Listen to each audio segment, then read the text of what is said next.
Merci à mes frères serviteurs de m'avoir laissé la place. Je ne sais pas la place de qui j'ai pris, les frères. C'est pas moi qui l'a pris, on me l'a donné. Hein? Vous savez, une chose que j'ai dit, moi, quand je me suis levé pour servir Dieu, le Seigneur m'a dit, Pierre, prêche en tout temps, favorable ou non. Et j'ai dit oui, Seigneur. Amen. Dieu. Alors ce soir, je vais vous apporter ce que Dieu a mis sur mon cœur. Alléluia. Quand j'ai rentré, en vérité, je vous le dis, je n'avais pas, vraiment pas du tout l'intention de prêcher, j'y pensais même pas, je remène toujours ma Bible, parce que ma Bible ne me quitte pas, elle ne me quitte jamais. Dans ton cœur, peut-être que tu te dis que Jésus ne te voit pas. Je voudrais te dire quelque chose, que Jésus te voit, il sait même où tu es assise, il connaît ton nom, il connaît même ta date de naissance, et on ne peut rien lui cacher à Jésus, vous savez, on ne peut rien cacher à Dieu. Dans le livre de Jérémie, au chapitre 1er, verset 5, vous savez ce qui est écrit? C'est Jérémie, 750 ans avant la naissance de Jésus, il avait prophétisé.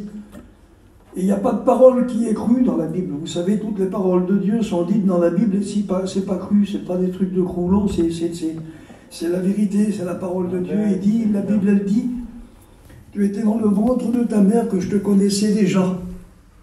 Je t'avais consacré prophète des nations.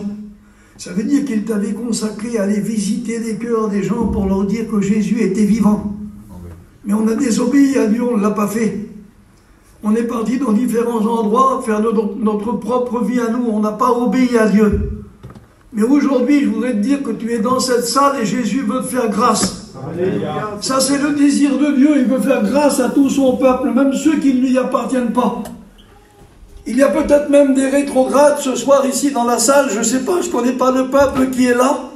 Mais je voudrais te dire que j'ai pris un mot sur le frère Ramouncho du Bois il y a quelques jours chez moi à Aiguillon. Il a dit rétrograde.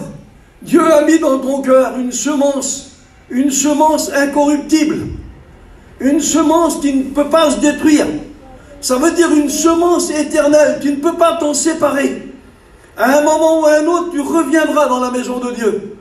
C'est ce que Dieu veut dire, qu'à un moment ou à un autre, Jésus nous frappera dans ton cœur et tu auras ton cœur qui sera bien disposé pour dire oui Seigneur, je veux revenir dans ta maison. Alors Jésus te prendra peut-être à part et il te dira, il va falloir que tu te débarrasses des choses du monde que tu as laissé rentrer. Parce qu'avec Dieu, il n'y a pas de mélange. Dieu veut des cœurs purs, des cœurs vrais, qui marchent avec lui.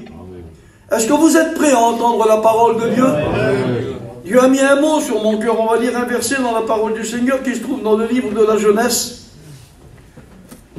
On va prendre le chapitre 12 de la Genèse. Au chapitre 12, il est écrit comme ça. L'Éternel dit à Abraham, va-t'en de ton pays, de ta patrie, et de la maison de ton père. Quitte ta communauté, pars de chez toi, va-t'en. Je vais vous dire pourquoi que Dieu avait dit ça à un homme, à Abraham. Je vous le dirai ensuite, je vous dirai pourquoi que Dieu avait dit ça à Abraham. Et toujours au chapitre 12, il dit, pars de la maison de ton père et va dans le pays que je te montrerai. Et là, il y a des promesses. Dieu nous a fait une promesse, mes frères et sœurs, à nous. Il a dit, je suis parti vous préparer une place. Je suis parti vous préparer une place et je reviendrai vous chercher pour que vous soyez avec moi. Est-ce que vous êtes prêts ? Est-ce que vous êtes prêts à partir avec le Seigneur? Je ne sais pas, je ne connais pas votre assemblée, mais je pense ce soir que Dieu n'est pas un tricheur, il sait où il met les pieds. Et Dieu parle, c'est vrai, tantôt d'une façon, tantôt d'une autre, mais ce soir il va parler, puis ça je le sais, qu'il va parler à ton cœur, quelle que soit ta situation, quelle que soit ta vie actuelle, Dieu va te parler et il va certainement même dévoiler ta véritable vie. Peut-être des vies secrètes qui sont cachées dans des coins. Peut-être que même ta propre famille, ton propre mari, ta propre femme, Marie, ne connaît pas cette vie. La vie que tu as près de toi, il ne la connaît même pas. Il y a des vies près de nous qu'on ne connaît pas, qu'on n'arrive même pas à dévoiler. Et pourtant, ils sont là, ils existent. Mais Jésus, lui, tu ne peux rien lui cacher. Il y a un verset dans la parole du Seigneur, c'est dans le livre de Samuel, et puis ça touche toujours mon cœur quand je prêche, quel que soit le message. C'est que Dieu parle à Samuel, c'est un vieillard, Samuel à ce moment-là, il est très vieux. Mais Dieu lui met la main sur son épaule, puis il dit, Samuel, va dans la maison d'Isaïe, Bethléemite. Et il dit, il a des enfants, il a des fils. Il dit, je vais te dire à quel moment tu vas t'arrêter sur son nom, et tu me le choisiras et tu l'oindras de l'huile. Il parlait à Samuel comme moi je vous parle en ce moment. Moi je vois vos visages. Jésus voyait le visage de Samuel. Dieu voyait le visage de Samuel de son ciel de gloire. Et puis Samuel va dans la maison d'Isaïe, Bethléemite, puis il regarde des hommes, puis il regarde Eliab, un homme, une corpulence extraordinaire, un visage merveilleux, des vêtements éloquents, un homme éloquent dans son dialogue, il parlait merveilleusement bien, il était fier de lui. Il était jaloux dans son cœur, il était jaloux de son frère David, le petit jeune David qui avait 17 ans à l'époque. Et lui, il était en train de donner à manger aux brebis, donner à boire aux brebis dans les montagnes. Et puis Samuel choisit, regarde Eliab, puis il dit, mais Seigneur, il est devant toi celui que tu veux choisir. Puis j'ai pensé à un moment, puis c'est marqué comme ça dans la Bible, que nous regardons à l'apparence, tout ce qui brille devant nos yeux. Mais Jésus lui regarde à l'invisible. Il regarde à quelque chose que nous ne voyons pas. Quelque chose qui est à l'intérieur de nous. Il nous écoute respirer, il connaît tous les désirs de ton cœur. Il lit dans ton cœur comme dans un livre ouvert. Alors je voudrais te dire que ce soir, tu ne peux pas le cacher, tu ne peux rien lui cacher. Et il regarde Chama, puis il dit, c'est lui, alors non, qu'il dit Dieu, c'est pas lui. Et il y a 7 de ses fils qui passent devant lui. Mais il y en a un 8e, il a 17 ans, il est dans la montagne. Il dit, t'as que ça comme enfant, t'en as pas d'autre? Il dit, Isaïe, ici j'en ai un autre, mais c'est un jeune, il est en train de donner à manger aux brebis en haut. Il dit, je ne partirai pas d'ici si tu n'arrives pas à me le chercher. Puis quand il est venu le chercher, il a dit, oui, c'est lui, ouais, de l'huile. Le Seigneur ce soir veut te choisir à toi. Je crois que tu as un cœur pour Dieu. Peut-être que tu caches des choses à Dieu, tu caches des choses à ton peuple. Mais à Dieu, tu ne peux rien lui cacher. Ce n'est pas mon message, mes frères et sœurs. Mon message, c'est pas ça. On va dire un petit peu plus loin, il y a des promesses qui sont faites à un homme. Il dit, je ferai de toi une grande nation. Il parle à un homme qui se nomme Abraham. Il dit, je te bénirai, une autre promesse, je rendrai ton nom grand et tu seras une source de bénédiction. Abraham ne connaissait rien du tout de Dieu. Ça va peut-être étonner des serviteurs de Dieu. Je voudrais vous dire merci, les frères et sœurs, les frères, de m'avoir laissé cette place. Mais avant toute chose, vous êtes une petite lecture. J'aimerais qu'un frère serviteur, je ne connais pas vos noms, mais qu'il y en a un qui se lève et qui me présente devant Dieu. Je ne sais pas qui. Qu'il y en a un qui se lève, s'il a le désir dans son cœur de me présenter devant Dieu, j'aimerais. Alléluia, Seigneur. Pour la gloire, Seigneur. Bénis ton messager dans cette soirée. Merci à Dieu. Bénis notre frère, qu'il annonce ta parole avec autorité. Seigneur Jésus, avec liberté. Et que ta parole trouve le chemin des cœurs. Oui, bénis nos amis qui sont là, ceux qui ne te connaissent pas encore. Et Seigneur Jésus, ceux qui se sont peut-être éloignés de toi. Étends tes mains, mon Seigneur. Glorifie ton nom et je t'adore dans cette soirée. À toi la gloire, Jésus. Merci Amen. à Jésus. Dans le livre de la Genèse, au chapitre 13, il est marqué comme ça. Abraham remonta d'Égypte vers le midi, lui, sa femme et tout ce qui lui appartenait, et Lot avec lui. Abraham était très riche. Abraham était très riche en troupeaux, en argent et en or. Il avait beaucoup de choses à perdre, Abraham. Je vous dis quelque chose, ce nom d'Abraham, ça dit certainement des choses à beaucoup de gens ici. Il ne connaissait pas Dieu. Il n'avait jamais entendu parler de Dieu. Il y a de ça 4000 ans, environ 4000, 4500 ans. Il avait un papa qui se nommait Terach. Et le papa Terach était un idolâtre. Il adorait des dieux étrangers, des dieux que nous ne connaissons pas. Il y a peut-être des personnes ici qui ont adoré des dieux que nous ne connaissons pas. Moi, je n'ai pas adoré un Dieu que je ne connaissais pas, mais j'ai été élevé dans des dieux que je ne connaissais pas. Et qu'on voulait me faire adorer. Je voudrais vous parler un petit peu de ça pour ne pas offusquer personne sur ce message que Dieu a mis sur mon cœur. C'est un message puissant, un bon message que Dieu a mis sur mon cœur. J'aimerais le partager avec vous. Ma famille à moi, c'était des gens qui étaient à Compiègne, donc M. Hainaut de Compiègne. Et mes grands-parents m'ont essayé de me faire adorer M. Hainaut de Compiègne. Quand j'avais besoin de quelque chose, j'étais un petit enfant, ils me disaient, Pierrot, va mets-toi sur le capot de l'auto et prie M. Hainaut de la petite maison de Compiègne. Et je le faisais le soir, l'après-midi, le matin, je le faisais. J'étais un enfant de 12-13 ans. Mais il ne m'a jamais rien donné, M. Hainaut de Compiègne. Aujourd'hui, M. Hainaut de Compiègne, il est mort. Il n'y a jamais eu de suite dans rien. Mais j'ai encore ma famille qui sont encore vivants, il y en a de ma famille qui sont encore vivants, qui aiment encore et qui adorent encore ce monsieur Edo de Compiègne. C'est compliqué, ils ont des traditions qu'ils ne veulent pas délaisser parce que leurs parents les ont élevés dans ces traditions-là. C'est sur ça que je voudrais vous parler. Abraham a vécu à Ur en Chaldée, en Mésopotamie, en Irak aujourd'hui, Nouvel-Irak d'aujourd'hui. Et Abraham suivait son père de partout. Il était marié, il avait une âge peut-être avancé, je ne sais pas, environ, c'est pas marqué dans la Bible. Dans les 50, peut-être 60 ans, il avait déjà encore cet âge-là. Et toute sa vie, depuis sa naissance, il avait suivi son papa Terach. Comme le garçon qui a fait chanter son petit tout à l'heure, le petit frère là. Le petit enfant, le papa essaye d'élever son enfant de la façon que lui, il est élevé aujourd'hui, de ce qu'il connaît. Mais peut-être qu'il n'a pas toujours connu les choses qu'il connaît aujourd'hui. Comme beaucoup de nous, on n'a pas toujours connu Dieu. On a été élevés dans des familles différentes, à la façon de nos parents. On a tous été élevés à la façon de nos parents. Et Abraham avait été élevé à la façon de son père, Terach. Et à ce moment-là, Terach emmenait son fils Abraham à adorer des dieux. Il y avait 5000 dieux en Mésopotamie. 5000. Il y avait 450 chapelles, il y avait 40 temples. Mais il y avait 3 dieux. 3 dieux qui étaient sanguinaires. Il y avait le dieu Lune, le dieu Sin, qui était le patron de la ville de Ur. Il y avait le dieu Méroda et le dieu Marduk. 3 dieux qui étaient sanguinaires, mais il y en avait un qui brûlait la chair des enfants, et il se nommait le dieu Sin, le dieu Lune. Il se nommait le dieu Lune, il brûlait la chair des enfants, et il y en avait certains parmi ces gens-là qui mangeaient la chair des enfants. Et Terach faisait adorer ces dieux-là à Abraham.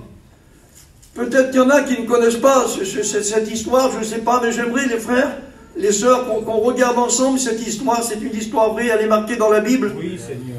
Et Abraham ne connaissait pas tout ça. Abraham, dans Genèse 15, il avait reçu l'appel de Dieu. Il avait reçu l'appel de Dieu dans la maison de son père. Il n'était même pas dans sa maison à lui, à Ur en Chaldée. Il était dans la maison de son père, en Mésopotamie, une ville extrêmement moderne, comme cette ville de Nice ou de Monaco, de Monte-Carlo. C'était une ville de l'époque qui était tout aussi moderne que ces villes d'aujourd'hui, que nous habitons aujourd'hui. C'était une ville extraordinaire, une ville extrêmement riche. Il y avait des positions sociales qui étaient extrêmement élevées, comme dans toutes les grosses villes du monde. Et Abraham, c'était un homme qui avait une position sociale très élevée. Vous me donnez un petit peu de temps, les frères, hein? Et il suivait son papa. Et comme il marchait derrière lui, il le faisait adorer des dieux qu'il lui adorait, qu'il ne connaissait pas autre Dieu. Et tout à coup, il y a eu l'appel de Dieu. Une seule appel de Dieu. Dieu a appelé Abraham à le suivre dans la maison de son père. Dans le livre des Actes des Apôtres, au chapitre 7 et verset 3, je crois, il n'est pas marqué ta patrie, il n'est pas marqué ta famille, il n'est pas marqué tes amis, ton peuple, ton troupeau, non. Il est marqué quitte ta famille et va dans le pays que je te montrerai. Mais quitte ta famille, ça veut dire de partir tout seul, va-t'en. Pourquoi qu'il a dit ça? Dieu, mon frère, ma soeur, connaît les cœurs. Il connaît chaque cœur, il connaît chaque vie. À ta naissance, il te connaît et puis il te suit. Et comme le frère a dit tout à l'heure, il y a un frère qui a dit quand la paix, le bonheur, l'amour de Dieu rentrent dans une maison, tout change. Tout change. Et je crois que ce soir, Dieu veut rentrer dans ta maison. Je crois que Dieu veut rentrer dans ta maison, il veut se faire connaître à toi, il veut se faire connaître à ta famille, à ton peuple, à toi. Et puis à ce moment-là, Abraham a obéi à Dieu. Une seule fois, Dieu l'a appelé. Peut-être que toi, il y a plusieurs fois que Dieu t'appelle et tu restes toujours inconsciente ou inconscient dans ton coin et tu dis on verra plus tard, on verra plus tard, on verra plus tard, on verra plus tard. Abraham a dit oui tout de suite à Dieu. Chose merveilleuse. On va rentrer tout doucement dans le message que Dieu a mis sur mon cœur. Va-t'en de ton pays, de ta patrie et de la maison de ton père. L'appel d'Abraham implique une séparation d'avec sa patrie, d'avec sa famille. Ça implique une séparation d'avec son peuple, d'avec ses parents, d'avec sa famille. Dans les Actes des Apôtres, c'est marqué au chapitre 7 et verset 3, quitte ta famille, va-t'en de ta famille. Reste pas avec eux, va-t'en. L'appel d'Abraham commence par une parole de Dieu. Par une parole de Dieu sous la forme d'un ordre. D'un ordre et ensuite d'une promesse à la fois. Il s'agit là d'un pacte. D'un pacte avec des règles et des garanties. Dieu lui garantissait des choses. Je ferai de toi une grande nation. Je ne sais pas ce que Dieu t'a mis dans ton cœur. Je ne sais pas ce que Dieu a mis dans ton cœur, ce qu'il t'a dit. Je ferai de toi telle chose, telle personne, telle fille que tu es. Je ne sais pas ce qu'il t'a dit. Je bénirai ton foyer est détruit, mais je vais le rassembler. La maladie que tu as dans ton corps, moi, je vais la guérir parce que je suis le roi des rois. Je ne sais pas ce que Dieu t'a promis, mais ce que je veux te dire quelque chose, que ce que Dieu t'a promis, eh bien, il l'accomplira. Puis ça, je te le promets, il l'accomplira. Par des règles et des garanties, faisant de la communauté élue un protectorat divin. Ça veut dire un homme protégé, qui était contrôlé plus aujourd'hui par le monde, mais qui est contrôlé aujourd'hui par Dieu qui est vivant. Et c'est ce que Dieu veut faire avec toi. Il veut contrôler ta vie. Il veut te prendre et puis te contrôler, diriger tes pas, mettre sa main sur ton épaule et ne plus te quitter. Il veut bénir ta maison. Il veut bénir ton cœur. Un protectorat divin. Il parle à Abraham et il doit refuser Abraham. Maintenant, il doit refuser de se soumettre à l'idolâtrie de la maison de Terach, de la maison de son père. Il doit dire non. Non, papa. Non, tata, c'est fini. C'est fini maintenant. Il y a 50 ans, ou 55 ans, ou 60 ans que tu me traînes derrière tes dieux. Mais aujourd'hui, moi, je connais le vrai Dieu, il est vivant. Il est dans le ciel, puis il m'a appelé. Il m'a dit de le suivre. Il ne voulait pas que son père le suive. C'est pas lui qui ne voulait pas que son père le suive, les frères. C'est Dieu. Il ne voulait pas que Terach suive son fils Abraham. Il y avait une discorde entre eux après, parce qu'il avait connu Dieu. Il y avait une discorde. Il ne voulait plus que Terach suive Abraham.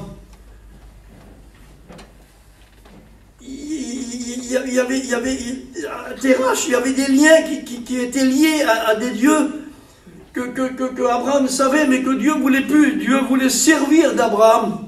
Amen, Seigneur. Dieu voulait servir d'Abraham comme il veut se servir de toi ce soir. Seigneur, alléluia. Il veut que tu quittes ta patrie. Vous savez, mes frères et sœurs et amis, je vais vous dire quelque chose.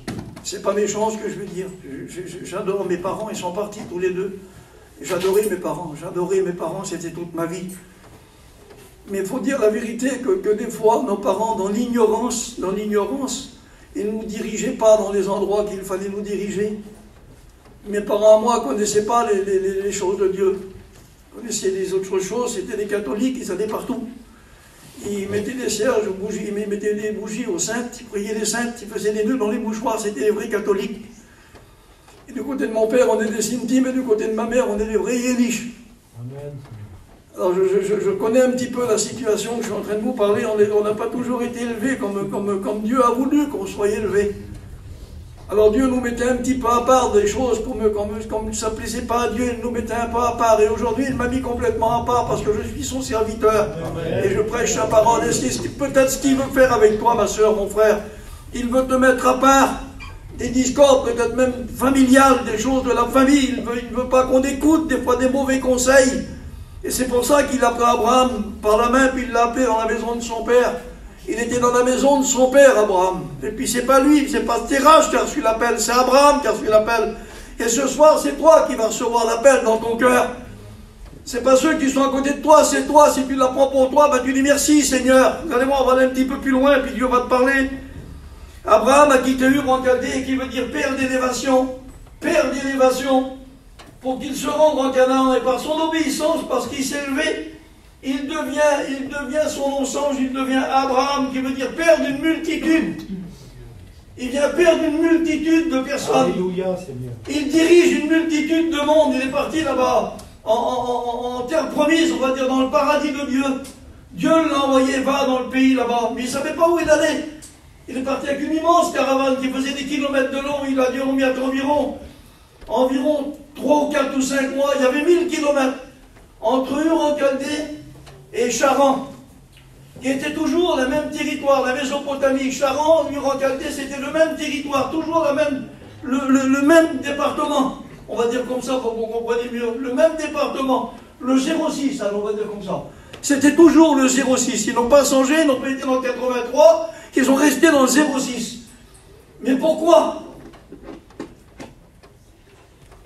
Père d'une multitude. Ça veut dire le père d'Abraham, Terach, lui avait pas laissé un bon exemple. Non, un très mauvais exemple, son papa.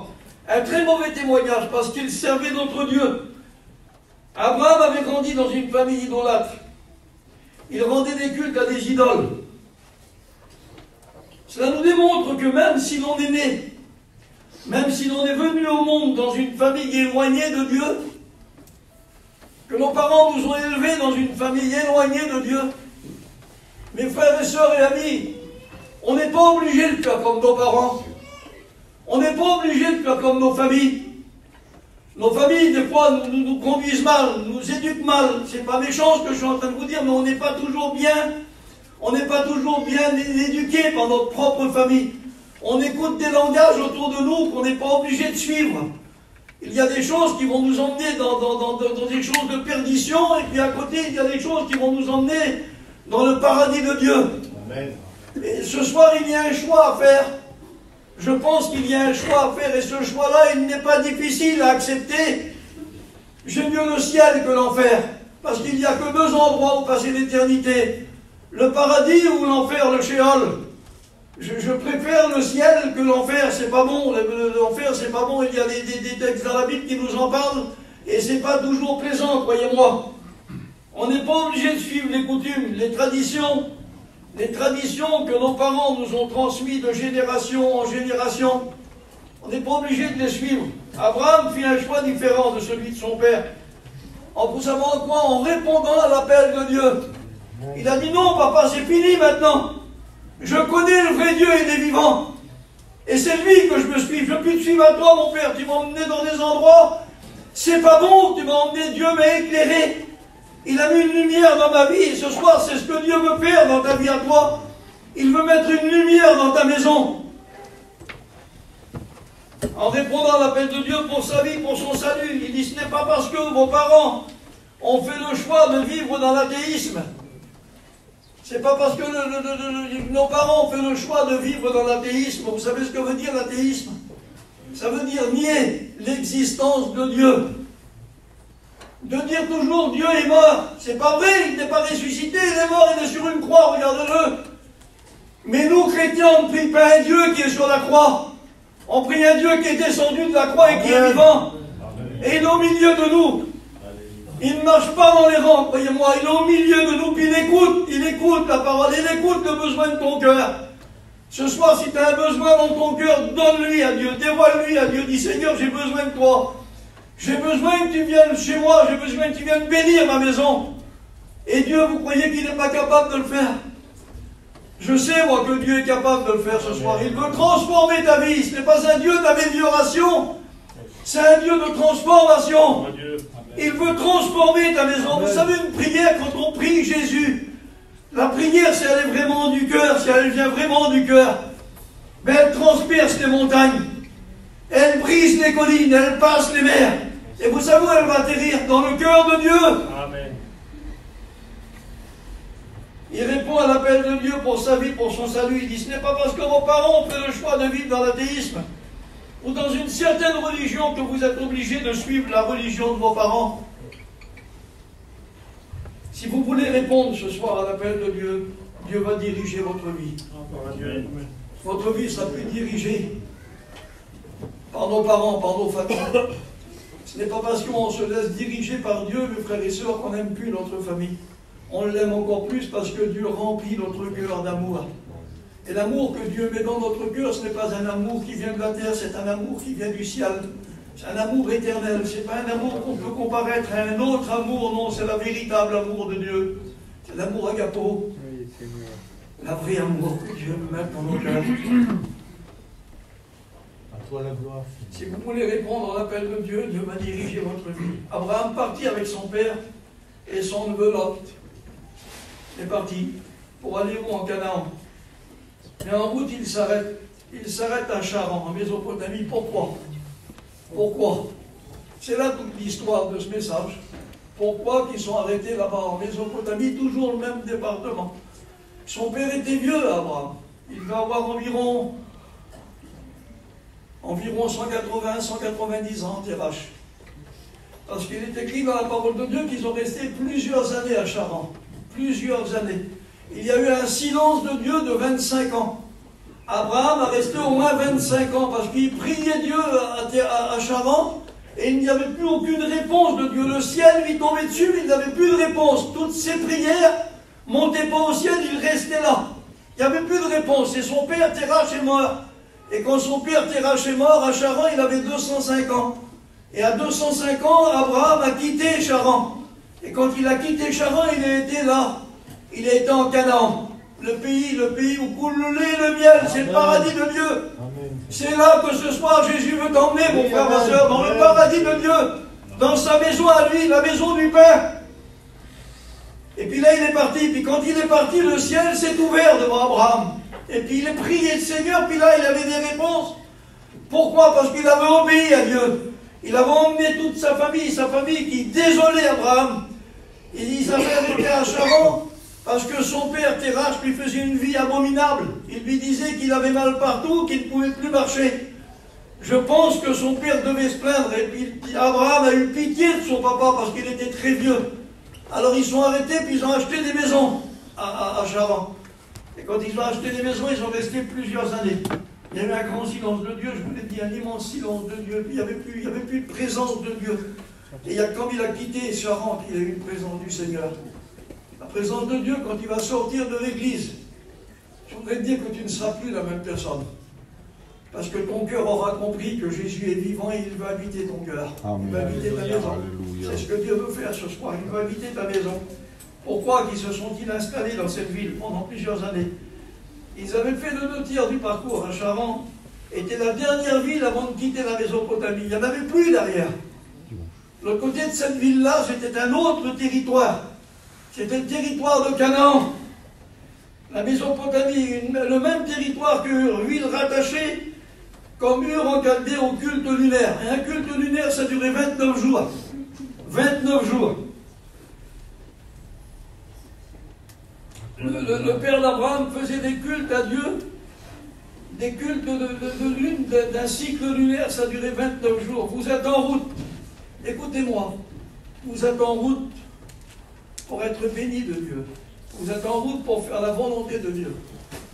Mais près de vous, il y a des membres de nos familles. Et c'est toujours comme ça.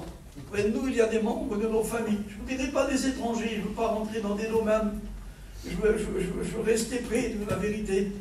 C'est souvent des membres de nos familles qui nous empêchent. Qui nous disent, mais qu'est-ce que tu vas aller faire avec les alléluia? Les alléluia vont te choisir parce que tu es bien. Parce que tu as des sous. Parce que tu as du matériel, parce que tu es riche, parce que tu es bien. Ils en veulent des gens comme ça. Vous savez, je ne vous dirai rien de plus, mais je sais, je vous parle de choses que j'ai bien connues. Il y a des garçons qui m'ont bien connu ici. Aujourd'hui, je lave un bout d'escalier, un bout de mur pour gagner 100 €. Mais je n'ai pas toujours été comme ça. J'ai fait aussi des choses. Et quand j'ai rencontré Dieu, il y a ma propre famille qui m'a dit, tu vois bien que c'est toi, ils veulent te prendre à toi, ils veulent te choisir à toi. Parce que tu vas leur donner de l'argent. C'est ce que des fois notre propre famille nous dit. N'approche pas ces gens-là, c'est des plaisantins, ils racontent que des histoires, ils veulent que tu rentres avec eux. C'est des alléluia, et c'est une secte pernitieuse. C'est ce qu'on nous dit souvent dans nos oreilles. C'est notre famille qui nous dit ça. Je suis un Michelet, moi. Puis vous savez, ma famille à moi. Eh bien, ce n'étaient pas des chrétiens, croyez-moi. Et aujourd'hui, il n'y en a que quelques-unes de mes nièces et de mes neveux qui sont devenus chrétiens, mais de ma propre famille, mes frères et sœurs, il n'y en a pas un. Pas un, encore pas une. Mais moi, ça fait quelques années que je sers Dieu. Il n'y a pas d'avancée chez moi, il n'y a rien du tout. Et pourtant, je fais tout pour Dieu. Je ne marche pas à côté de ses pieds, je marche dans ses pas. Vous êtes en route pour faire la volonté de Dieu. Mais certaines personnes vont vous arrêter. Vos familles, vos amis, vos parents ne comprennent pas ce qui vous arrive. Ne comprennent pas ce que vous avez reçu de Dieu. Ils ne savent pas ce que vous avez reçu de Dieu. Pourquoi? Parce qu'il y a une autre destinée pour vous. Dieu a une autre destinée pour vous. Il ne veut pas que vous restiez, là avec vos traditions. Il ne veut pas, Dieu ne veut pas que vous savez ce qu'il a dit à Abraham en parlant de Terach. Il ne voulait pas qu'il soit enterré à Ur en Chaldée. Mais Térach a voulu être enterré à Ur en Chaldée. Pourquoi? Il n'a pas voulu lâcher les traditions de ses dieux. Il a voulu marcher toujours dans les traditions de ses dieux. Alors il a été enterré dans la terre de ses dieux, le dieu Lune, le dieu Méroda et le dieu Marduk. Il est toujours avec eux aujourd'hui, il y a environ 4500 ans. Et il est toujours enterré avec ses dieux. Je ne sais pas s'ils font encore des cultes lunaires, mais je voudrais vous dire qu'il est toujours avec eux. Et c'est ce que Dieu ne veut pas de toi ce soir. Il ne veut pas que tu restes ici, dans ton domaine ici, que tu sois enterré dans le pays avec tes traditions, avec tes habitudes que tu as reçues, avec tout ce que tu as reçu sur cette terre de misère. Dieu veut que tu changes. Dieu veut changer ta façon de vivre à toi, de ton cœur à toi. Dieu veut mettre dans ton cœur un amour éternel. Il veut sortir des traditions que tu as reçues de ta famille, de tes amis, de tes parents. Il veut les enlever. Pourquoi? Il a une autre destinée pour toi, pour vous. Il ne veut pas que vous mouriez à Charan. Il ne veut pas que vous mouriez à Nice avec vos traditions. Il veut vous sortir de vos traditions. Amen, Seigneur. Térach avait fait son choix de rester avec ses traditions en Charan. Et il en est mort. On va finir, hein. Sans entrer dans le pays promis. Pourtant, il n'était plus très loin. Et toi, ce soir, tu n'es plus très loin. Il te suffit de faire quelques pas. Tu fais 3-4 pas. Tu fais 3-4 pas et tu es sauvé. Comme tu dis, comme il a dit à Dieu, à Jésus, que lui voulait mourir avec ses traditions, être enterré avec ses traditions, toi tu fais quelques pas devant toi, et toutes tes traditions disparaissent de toi. Il n'y aura plus de barrière. Il n'y aura plus rien qui t'empêchera de passer par l'acte d'obéissance. Vous savez que le salut est lié, le salut, la vie éternelle, est lié au baptême. Il est lié. Il y a un livre dans le livre de Pierre qui dit que le baptême sauve les frères. C'est dans le livre de Pierre. C'est Pierre 3, je crois, 3 Pierre, chapitre 6, je crois, verset 6. Il dit que le salut est lié au baptême et que le baptême sauve. Et il y en a qui disent que l'eau ne sauve pas, c'est vrai. Mais pour être sauvé, quand on peut le faire, il y a des conditions préliminaires. Et quand on peut le faire, le baptême sauve. Et je crois que c'est la vérité, vous savez. Ne vous contentez pas de la proximité de la bénédiction. On ne doit pas se contenter je suis tout près, je suis à côté de la bénédiction. Seigneur, bénis-moi. Il faut que tu fasses quelques pas pour être béni de Dieu. Tu as seulement quelques pas à faire, que tu avances encore quelques pas, que tu passes la frontière. Il y a une grande barre qui est là devant toi. Il faut que tu passes, que tu lèves la barre et que tu passes dans le pays de Canaan. Et si tu passes dans le pays de Canaan, ben ta vie changera. Ton foyer changera. Tu ne seras plus la même personne, tu seras une personne différente, un être nouveau. Et c'est ce que Dieu veut. Il ne veut pas que nous restons toujours avec nos pensées, nos traditions anciennes. Il veut faire de nous des êtres nouveaux, des êtres qui puissent l'aimer à lui et rentrer dans la terre promise. Et je pense que tout le monde ce soir n'est pas encore rentré dans la terre promise. Je crois que ce soir il y a des gens qui ont besoin de faire un pas, marcher de l'avant vers Jésus. Et écoutez son appel, obéir à son appel comme Abraham, entrer dans votre Canaan, la terre promise. Qui c'est qui veut rentrer en Canaan ce soir? Amen. Je ne sais pas si vous êtes prêts, si vous êtes prêts à rentrer dans cette terre promise, mes frères et sœurs. Mais ne restez pas toujours dans cette terre de misère, avec nos pensées de misère, nos pensées misérables, de dire on va faire comme nos parents, on va faire comme on a été habitué à faire. On va avoir une nouvelle vie. Jésus veut te donner une nouvelle vie ce soir. Il veut te rentrer sa main dans ton cœur, enlever ton cœur de misère et te mettre un cœur d'enfant, un cœur qui comprend sa parole, un cœur qui est rempli de son amour à lui, pas un cœur qui est rempli de l'amour du monde. Vous savez, Dieu n'est pas un Dieu de mélange, je vous l'ai dit. Dieu est un Dieu qui est jaloux. Il ne veut qu'aucun autre Dieu rentre dans un cœur. Il veut être le seul. Quand il rentre dans une maison, lui, il veut être le seul à bénir. Il ne veut pas être un Dieu qui est partagé avec quelque chose d'autre. Il va être le seul à bénir. Qui c'est qui veut être béni ce soir de Dieu? Alléluia. Qui c'est qui veut que Dieu rentre dans sa maison? Est-ce qu'il y a quelqu'un qui veut que Dieu rentre dans sa maison ce soir?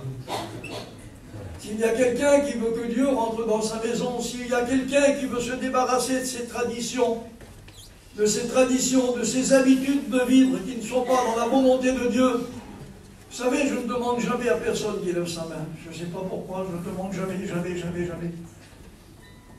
J'ai regardé beaucoup la Bible. J'ai vu que Dieu ne demande jamais à quelqu'un de lever la main. Pardonnez-moi les frères. Dieu demande toujours un cœur. Donne-moi ton cœur. Il ne demande pas une main. Ce soir, Dieu te demande ton cœur. Et puis vous savez, si Dieu te demande ton cœur, c'est que Dieu sait qu'il y a des cœurs qui ont besoin de venir vers lui. Dieu ne se trompe pas. Il dit dans mon cœur comme dans un livre ouvert. Il est présent, il est là, il est descendu de son ciel de gloire. Il visite la salle et il visite ton cœur. Alors il connaît ta détresse dans ton cœur, il connaît ta peine, il connaît ta souffrance, ton chagrin. Il voit tes larmes couler, tes larmes de tristesse, et ce soir il veut les transformer. Il veut que ce soit des larmes de joie. Est-ce que tu le veux, toi? Alors si tu veux le faire ce soir, tu sais ce que tu vas faire? On va tous tomber les fronts. Je vais faire une appel. Je ne sais pas s'il va y avoir des cœurs qui vont se lever. Mais je l'aimerais de toute mon âme qu'il y a des cœurs qui se lèvent ce soir, qui se donnent à Dieu. Pas une main, Dieu n'en veut pas. Une main, c'est trop léger. Il veut ton cœur. Ton cœur a de l'importance pour lui. Parce que dans ton cœur, il veut créer quelque chose de nouveau. Il veut transformer ta vie. Ta vie d'aujourd'hui, il veut la transformer. Il ne veut plus que tu vives dans ta façon ancienne que tu as toujours vécue. Il veut te donner une vie nouvelle. Il veut bénir ton foyer, il veut bénir ta maison, la maison de ta famille, il veut bénir ta maison tout entière. Alléluia. Alors si tu veux ce soir, le Seigneur te réclame quelque chose, il te réclame ton cœur. Si tu veux lui donner ton cœur, c'est ce que tu fais, tu te lèves à ta place. Alléluia, Seigneur. Dieu ne te demande pas sa main, ta main, donne-lui pas ta main. Il n'en veut pas de ta main, Seigneur, il veut ton cœur. Amen. Il va enlever ce qui ne va pas dans ton cœur pour mettre des choses nouvelles. Alléluia. Il veut le remplir de son amour. Est-ce que tu le veux? Si tu le veux ce soir, cette vie nouvelle, ben tu te lèves à ta place uniquement. Tu sais, ce n'est pas une honte de le faire. C'est pas une honte de le faire. Justement, c'est un privilège de